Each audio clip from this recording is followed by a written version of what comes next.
Kuna hatua katika maisha mwanadamu huwa anafika anajiuliza kwa nini? Sababu ni nini?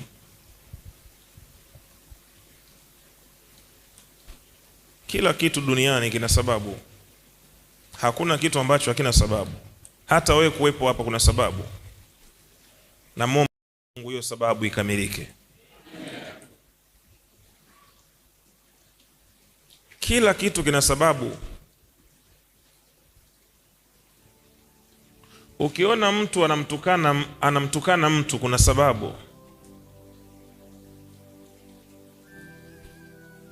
Ukimwona mtu anamkejeli mtu, anamdharau mtu, kuna sababu. Mtu hawezi kudharau hivi hivi, kuna sababu tu. Yaani kuna sababu. Mtu hawezi kukudharau hivi hivi, kuna sababu. Iko sababu. Aidha maskini anakuona kama paka tu, sababu hiyo kaka. Aidha una elimu. Wako watu wanatuona sisi hatufai kwenye jamii kwa sababu hatujasoma kama wao, kwa wanakudharau tu.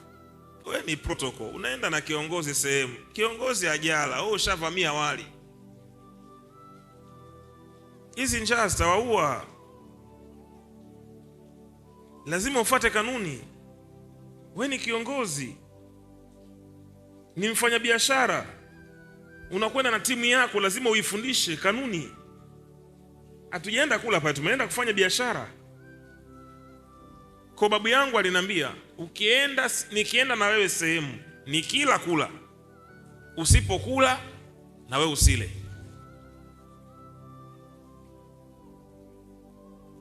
Kanuni hizo.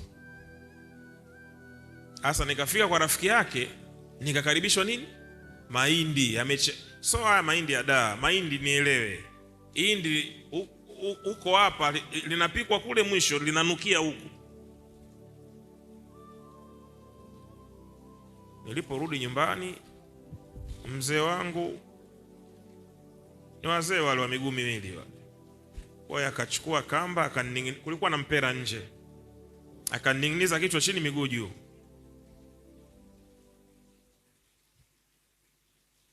Kichwa chini miguu juu. Kamasi hizi zinafanya hivi. So kwamba ni umri huu nikiwa mdogo, elewa, nikiwa mdogo, sisahau mpaka leo. Mwanamke akikwambia sikupendi, kubali hilo neno, usilifute ile neno, yaani likubali hilo neno. Mwanamke akikwambia sikupendi, likubali hilo neno. Usipolikubali utayakumbuka haya maneno yangu, kwa sababu moyo una draw zisizopungua millions. Andika hapo, moyo wa mwanadamu una draw zisizopungua millions. Moyo wa mwanadamu una draw, na hizo draw ni draw za kuhifadhi maneno, ni draw za kuhifadhi matukio, ni draw za kuhifadhi vitu. Hivyo una siri ngapi hapo ulipo za watu? Niangalie. Wewe una siri ngapi za watu? Sasa kwa nini hatuzisikii mitandaoni? Sheria na kanuni hairuhusu. Unajua jambo la mheshimiwa huyu, unajua sijui kafanya hivi, huyu sijui alitenda hili, huyu sijui aliingia hapa, huyu alitoka hapa. Yaani una mambo kibao. Kwa nini hayatoki? Draw. Hili litakaa hapa. Sasa wewe unaangalia, hili nakaa hapa, hili litakaa hapa, haya nitaweka mbele, haya nitaweka huku. Draw. Kwa kuna vitu vikitoka ndani ya moyo wa mtu sio bahati mbaya. Anakukosea mtu afu anakuambia mbona wewe unafanyaga? Maana yake alichokifanya ni maksudi. Kwepa hili neno, naomba tuachane. Kwepa. Usitamke hilo neno kwenye kinywa chako. Usitamke hilo neno kwenye kinywa chako. Mimi naomba tuachane. Naomba twende kwa mchungaji tuachane. Usimtishe mwanamume kwa kumwambia tuachane.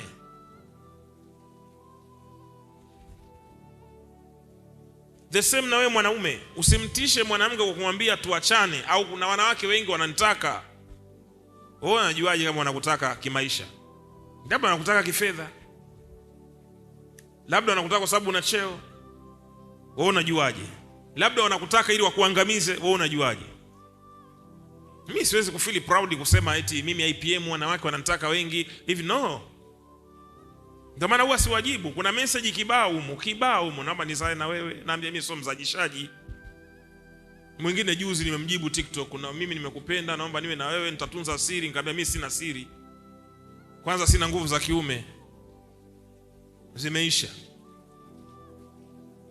Sababu sio sifa kwa mwanaume timamu kama napendwa na mademu. No, sio sifa hiyo. Hakisha kupenda nini kinatokea? Huyu ni ibilisi anakutafutia mfereji wa zinaa. Bwana asifiwe. Mshukuru Mungu. Acha kutamani. Na rafiki yangu mmoja tulisoma shule ya Kiislamu,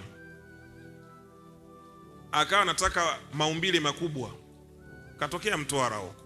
Watu wa Mtwara nao Mungu awasaidie.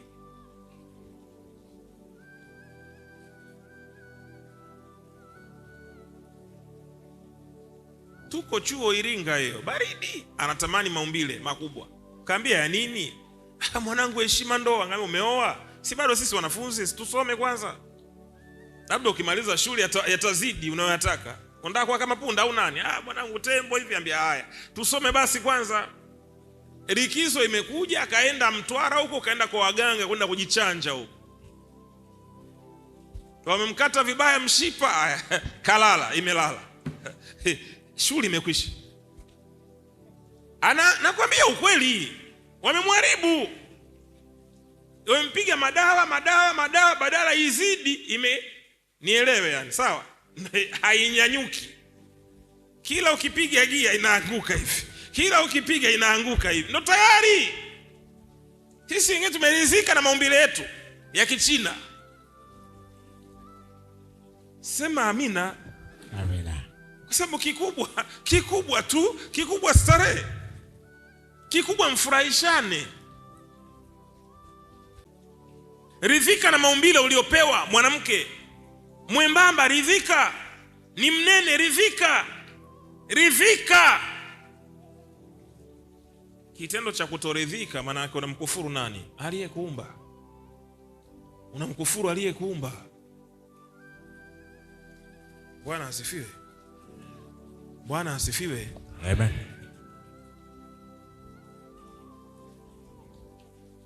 Sasa sababu za kwa nini upigi hatua katika maisha. Namba 1 ni kutoingia agano na Mungu. Namba 1 ni kutoingia agano na Mungu. Agano na Mungu. Namba 2 ni kutoyaishi mausia au sheria za Mungu. Unaweza ukazisikia lakini usiziishi. Kutoziishi sheria za Mungu. Sheria za Mungu. Namba 3, kulazimishwa kumwabudu Mungu wakati ni wajibu wako. Namba 3 hiyo, kulazimishwa kumwabudu Mungu wakati ni wajibu wako.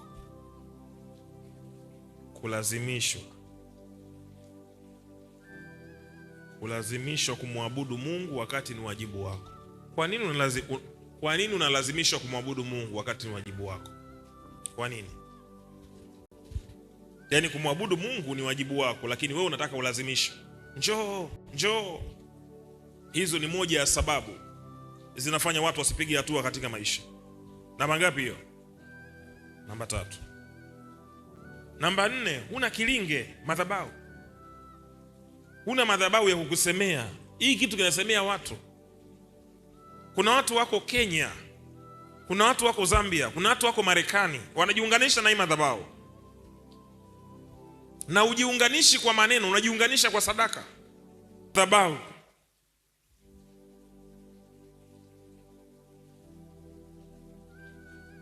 Namba ngapi? Namba 4.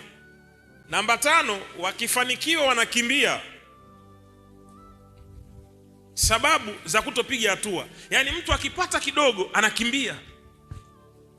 Kukimbia, andika kumkimbia Mungu. Sababu unamkimbia Mungu. Sasa wewe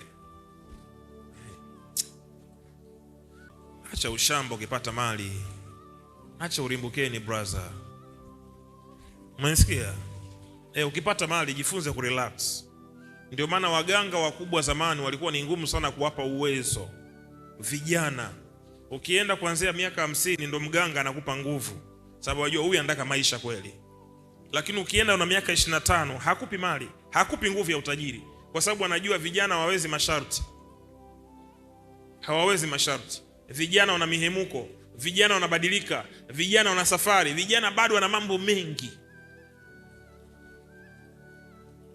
Unampa sharti, usinywe pombe hadi ukaanguka ukalala. Sawa baba. Unamkuta mtaroni kule. Andika namba 6, utakatifu.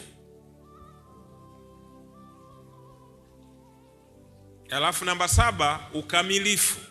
Kuna utakatifu na ukamilifu. Alafu namba 8 ambayo ni ya mwisho, uchamungu.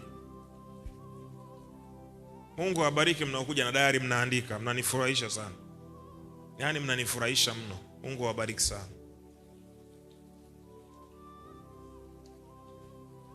Ayubu inasemaje? Sura ya 1 mstari wa 1.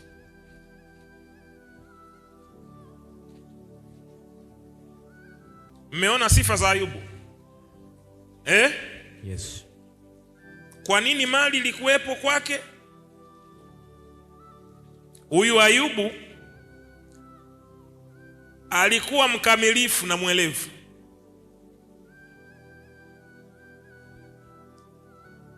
Mmoja aliyemcha Mungu. Ibada halazimishwi. Mcha Mungu halazimishwi ibada. Mcha Mungu hafanyeje? Halazimishwi ibada. Mimi nilikuwaga sisubiri saa 7 ipigwe adhana. Mimi sijawahi kusubiri adhana. Mimi ilikuwa ikifika saa 6, nikiangalia muda wangu saa 6 huyo nasogea. Sijawahi kumsubiri muadhini ndo nikasujudu. Haikuwahi kutokea kwenye maisha yangu. Kwa sababu sikutaka kulazimishwa, ulikuwa ni wajibu wangu. Ikifika Ijumaa najua leo Ijumaa mubaraka, Ijumaa karimu. Naandaa nguo yangu, ukanzu yangu vizuri, kila kitu kisafi. Sikuwahi kusukumwa. Leo kuna kazi kwenye nyumba hizi za ibada. Jumapili hii ya mpenyo, ndo watu wanakuja kwenye mpenyo. Mnacheka, ndo ukweli.